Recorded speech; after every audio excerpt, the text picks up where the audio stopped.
Sunok Hanyu berada di Mekah ketika dia memperoleh kabar tentang rentetan kegagalan pemerintah Hindia Belanda di Aceh pada tahun 1889.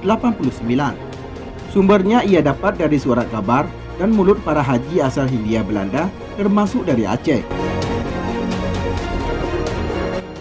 Sunok bahkan mengetahui ada pengiriman senjata secara rahasia dari Kesultanan Utsmani di Istanbul, Turki ke orang-orang Aceh yang menyamar jadi haji.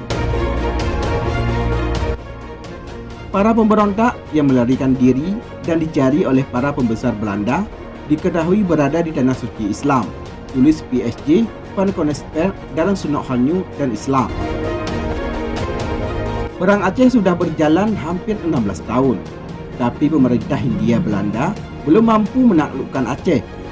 Sunok tertarik dengan kenyataan itu. Sunok mengajukan permohonan pergi ke Aceh. Permohonannya dikabulkan pembesar Belanda di Den Haag dan Batavia.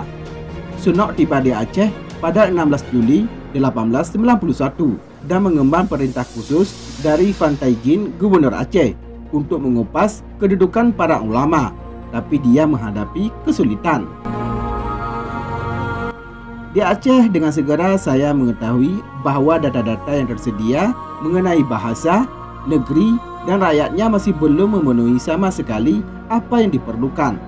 Oleh karena itu, penelaahan saya melampaui batas-batas tugas yang diberikan kepada saya, tulis Sunok dalam Aceh di Mata Kolonialis jilid pertama.